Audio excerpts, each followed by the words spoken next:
Hello friends, இன்றைக்கி நம்ம பார்க்க போகிறது ஜாப்பனீஸ் அனிமே சீரீஸான டாக்டர் ஸ்டோன் சீசன் 1 எபிசோட் 2 தான் இன்றைக்குள்ள வீடியோவில் பார்க்க போகிறோம். உங்களுக்கு இந்த வீடியோ பிடிச்சிருந்தது அப்படின்னா லைக் பண்ணிட்டு அப்படி மறக்காமல் நம்ம சேனலை சப்ஸ்கிரைப் பண்ணிடுங்க.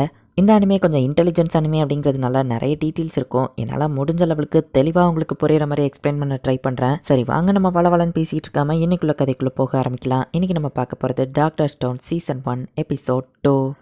டைஷோ அப்படிங்கிறவன் யோசரியா கிட்ட ப்ரப்போஸ் பண்ணலாம் அப்படின்னு சொல்லி போகும்போது ஒரு கிரீன் லைட் வந்து உலகத்துல இருக்கிற எல்லாரையுமே வந்து கல்லா மாத்திடுச்சு. பல ஆயிரம் வருஷங்களுக்கு அப்புறமா டைஷோ அதுல இருந்து வெளியே வரான். அவனோட சயின்டிஸ்ட் ஃப்ரெண்ட் ஜெங்கோ கான்சியஸா இருந்த செகண்ட்ஸ் எண்ணியே 3738 இயர்ஸ் எண்ணி இருக்கான். இப்போ நம்ம இருக்கிறது அக்டோபர் இயர் 5738 அப்படின்னு ஜெங்கோ சொல்றான். கல்லா இருக்கிறவங்கள வெளியே கொண்டு வரதுக்கு ஜெங்கோ ஒரு மிராக்கிள் ஃப்ளூயிட கண்டுபிடிக்கிறான். ஒரு வழியா அவங்க அதுல ஒர்க் பண்ணி ஒரு வருஷத்துக்கு அப்புறமா அந்த எக்ஸ்பெரிமெண்ட்ல சக்சஸும் ஆகுறாங்க. சயின்ஸ் தான் என்னோட வெப்பன், 7 பில்லியன் பீப்புள்ஸையும் நான் கண்டிப்பா ரிவைவ் பண்ணுவேன் அப்படின்னு ஜெங்கோ சொல்றான். யாரை ஃபர்ஸ்ட் ரிவைவ் பண்றதுன்னு டைஜோ கேட்கவும், யாருனாலும் நம்ம ரிவைவ் பண்ணலாம், ஆனா ஒரு மாடலரை நம்ம ரிவைவ் பண்ணிட்டோம்னா பிரச்சனை நமக்கு தான். சோ பார்த்து பண்ணணும். எப்படியும் எல்லாரையும் நம்ம காப்பாத்த தான் போறோம். சோ யாரை ரிவைவ் பண்ணாலும் எனக்கு ஓகே தான். யாரை ரிவைவ் பண்ணணும்னு நீ முடிவு பண்ணு அப்படின்னு ஜெங்கோ சொல்றான். டைஷோ ஆபீஸா யுசிரியாவை தான் செலக்ட் பண்றான். இது கண்டிப்பா ஒர்க் ஆகும்ல நம்ம கேட்கவும், ஹியூமன் ஃபிளஷ் மேல ஊத்தி பார்த்தேன், கல்லுல இருந்து அந்த ஃபிளஷ் மட்டும் தனியா வந்ததுன்னு சொல்லவும், ஜெங்கோ ஈவில் சயின்டிஸ்ட் மாதிரி பேசாட்டா அப்படின்னு டைஜோ சொல்லவும், கல்லா இருக்கும்போது மனுஷங்க உடஞ்சு போயிட்டா அவங்கள திரும்ப கொண்டு வரது கஷ்டம், அதை ஞாபகம் வச்சுக்கோ. அதுக்கு நான் என்ன பண்ண முடியும்னு ஜெங்கோ சொல்றான். ஒரு வழியா உன்னை வெளியே கொண்டு வர வந்துட்டேன் யுசிரியா அப்படின்னு டைஜோ அந்த ரிவைவல் ஃப்ளூயிட ஊத்தலான்னு போகும்போது மோடு அப்படின்னு சொல்லி ஜெங்கோ கண்ணிலே அவன் குத்திருந்தான். ரிவைவ் பண்ணும்போது அவன் ட்ரெஸ் இல்லாம இருப்பாளன்னு சொல்லவும், முட்டா பயல ஸ்டோனேஜ் காலத்துல பேக் காமிச்சா என்ன, அவன் டிக்க காமிச்சா என்ன அப்படின்னு சொல்லவும், யுசரியா பொண்ணு அவகிட்ட அந்த விஷயம் இருக்காது அப்படின்னு டைஜோ சொல்லவும், என் பாயிண்ட் ஒன்னும் அது இல்ல, நம்ம இடம் வரைக்கும் இவ்வளவு தூக்கிட்டேவா வரப்போற, உங்ககிட்ட ஸ்ட்ரென்த் மட்டும் தான் இருக்க தவிர்த்து அறிவு சுத்தமா இல்ல அப்படின்னு பேசிட்டு இருக்கும்போது ஜெங்கோ வந்து நோட்டீஸ் பண்றான். டைஷோ வெயிட் பண்ணு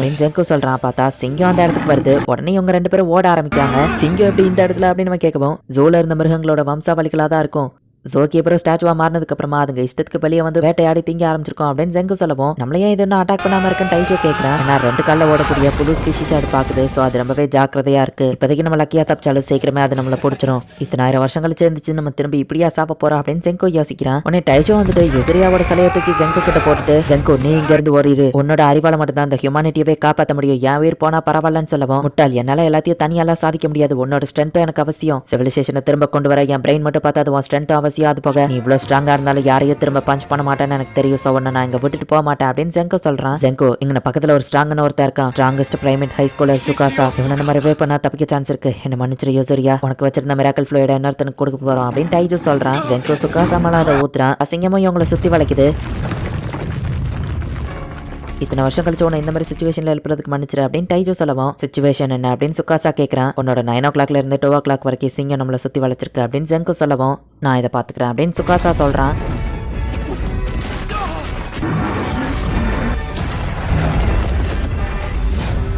மற்ற சிங்கெல்லாம் பயந்து ஓடிடுது. சிங்கத்தையே இவன் வெறும் கையால கொண்டுட்டானா அப்படின்னு அவங்க ஷாக் ஆகுறாங்க. என்ன நீங்க வெளியே கொண்டு வந்ததுக்கு தேங்க்ஸ், நான் உங்களுக்கு கடமைப்பட்டிருக்கேன். சோ நான் இருக்கிற வரைக்கும் இங்க இனிமே ப்ரொடெக்ஷனை பத்தி கவலைப்பட தேவையில்ல அப்படின்னு சுகாசா சொல்றான். வாவ் ஆசம்னு டைஷோ சொல்லவும், இது ஆசம் கிடையாது, பிரச்சனை தான். சிங்கத்தையே ஒருத்தன் வெறும் கையால கொள்றான்னா வெப்பன் இல்லாத அந்த ஸ்டோனேஜ் காலத்துல இருக்கிறதுலே அவன் தான் ஸ்ட்ராங்கஸ்ட்.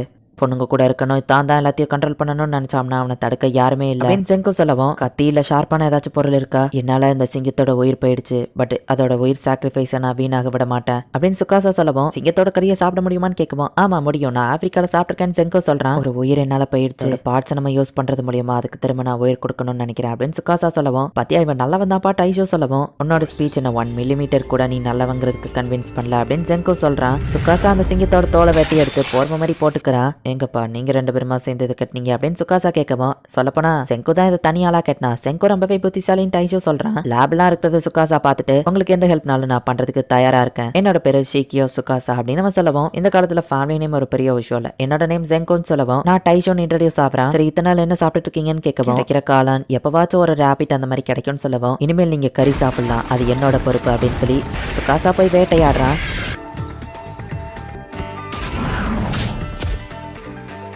உங்களோட ப்ரொடெக்ஷன் அண்ட் ஹண்டிங் இது ரெண்டுத்தையும் இனிமே நான் பாத்துக்கிடுவேன் அப்படின்னு நம்ம சொல்றான். சுகாசா உண்மையிலேயே ஆசம் அப்படின்னு டைஜோ நினைக்கிறான். என்ன செங்கோ நீ இதை சமைக்கிறான்னு கேட்கவும், இல்ல மைக்ரோ ஆர்ட்ஸ் பாக்டீரியா எல்லாம் போகிறதுக்கு இதை நான் ஸ்மோக் பண்றேன் அப்படின்னு செங்கோ சொல்லவும், நானும் செங்கோவும் சேர்ந்தா நிறைய ப்ரிசர்வ் ஃபுட் கிடைக்கும் போலயே அப்படின்னு சுகாசா சொல்லிட்டு திடீர்னு அங்க இருக்கிற பாறையை போயிட்டு அவன் குத்துறான். பாறையே 2 துண்டா உடையுது. திடீர்னு அப்படி பண்ணி உங்களை பயன்படுத்திருந்தா மன்னிச்சுக்கோங்க, இந்த சலாது கடியில இருக்கிறத பார்த்தேன் அப்படின்னு சுகாசா சொல்லவும், பத்தியா அவன் எல்லாரையும் காப்பாத்துறா, உண்மையிலேயே அவன் ரொம்ப ஆசம்பா அப்படின்னு சொல்லி டைஜோ சொல்றான். என்னமோ ஒண்ணு அப்படின்னு நம்ம ஹீரோ சொல்றான். இப்போ குவிஸ்கான நேரம். மாடர்ன் சிவிலைசேஷனுக்கு முக்கியமான விஷயம் என்னது அப்படின்னு நம்ம ஹீரோ கேட்கவும், அது ஸ்மார்ட் போன் தானே அப்படின்னு சொல்லி டைஜோ சொல்லவும், ஓ யா ஸ்மார்ட் போன் முட்டா பையல அது ஒன்றும் முக்கியம் இல்லைன்னு செங்கோ சொல்லவும், இரும்பு தானே சுகாசா சொல்றான். இல்ல அதை விட ரொம்ப முக்கியமானது கால்சியம் கார்பனேட், அத்லெட்டிக்ஸ்க்கு கிரவுண்ட்ல கோடு போட பயன்படுத்துவாங்கன்னு சொல்லவும், ஏதாச்சும் ஒரு ஜிம்ல போய் இதை தூக்கிட்டு வந்துட வேண்டியதான்னு சொல்லவும், இந்த 1000 வருஷம் ஆயிடுச்சா அந்த ஜிம்மே இருக்காது, அதுல போய் நீ கால்சியம் கார்பனேட்டை கண்டுபிடிச்சிருவியா முட்டாள் அப்படின்னு ஹீரோ டைஜுவை திட்டுறான். உன் தாடியை வெட்டுறதுக்கு பயன்படுத்தின இந்த ஷீ செல்ஸ் இது மூலியமா தான் நமக்கு கால்சியம் கார்பனேட் கிடைக்கும் அப்படின்னு செங்கோ சொல்லவும், டைஜுவும் நிறைய கலெக்ட் பண்றான். அது எல்லாத்தையும் இவங்க பொடியாக்குறாங்க.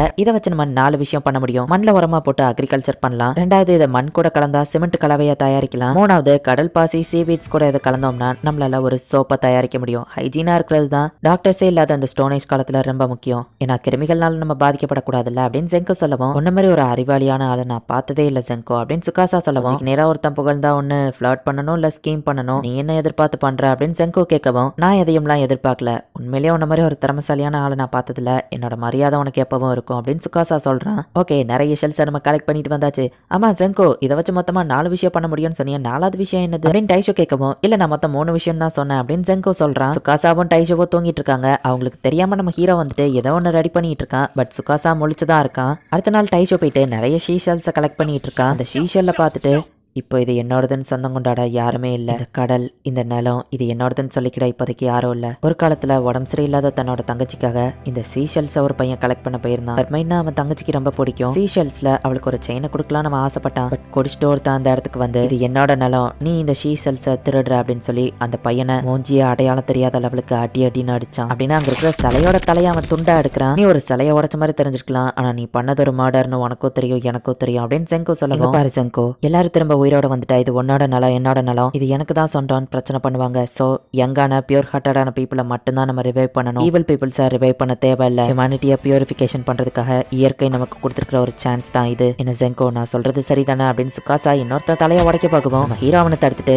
இல்ல உன் ஸ்பீச் என்ன 1 மில்லிமீட்டர் கூட கன்வின்ஸ் பண்ணல. ஸ்பேஸ் டோரேமான் சயின்ஸ் இந்த மாதிரி விஷயங்களை பார்த்து தான் நான் இம்ப்ரெஸ் ஆவேன். ஸோ சயின்ஸோட பவரால 7 பில்லியன் பீப்புளையும் நான் ரிவைவ் பண்ண தான் போறேன் அப்படின்னு நம்ம ஹீரோ சொல்றான். இந்த இடத்துல இந்த எபிசோட் முடியுது. ஒரு வகையில பார்த்தா சுகாசா சொல்றதுல உங்களுக்கு நியாயம் இருக்கிற மாதிரி தெரியலாம். சின்ன குழந்தைங்களையும் நல்லவங்களையும் மட்டும்தான் நம்ம ரிவைவ் பண்ணணும். மத்தவங்களெல்லாம் கொண்டு வந்தா திரும்பவும் இந்த உலகம் பழையபடி கெட்ட உலகமா மாறிடும். சுகாசா சொல்றது நல்லது தானே அப்படின்னு நீங்க யோசிக்கலாம். பட் ஆனா ஹிட்லர் அண்ட் நார்த் கொரியாவை சேர்ந்த கிம் ஜாங் உங் இவங்க 2 பேருமே இதை தான் பண்ணிட்டு இருக்காங்க. சர்வாதிகாரம் யார் இருக்கணும் யார் இருக்க கூடாது, நம்ம தான் எல்லாரையும் கண்ட்ரோல் பண்ணணும் அப்படிங்கிற நோக்கத்துல தான் சுகாசா இந்த மாதிரிலாம் சொல்றான். மேபி அவன் நல்லதுக்காக யோசிச்சாலுமே அது நல்ல விஷயம் கிடையாது. அதனாலதான் நம்ம ஹீரோ அதுக்கு ஒத்துக்கிடல. என்ன நடக்க போகுது நெக்ஸ்ட் எபிசோட் பார்த்து தெரிஞ்சுக்கோங்க. அண்ட் உங்களுக்கு இந்த வீடியோ பிடிச்சிருந்தது அப்படின்னா லைக் பண்ணிட்டு அப்படி மறக்காம நம்ம சேனலை சப்ஸ்கிரைப் பண்ணிருங்க. தேங்க்யூ ஃபார் வாட்சிங். Bye guys. நெக்ஸ்ட் எபிசோட்ல மீட் பண்ணலாம்.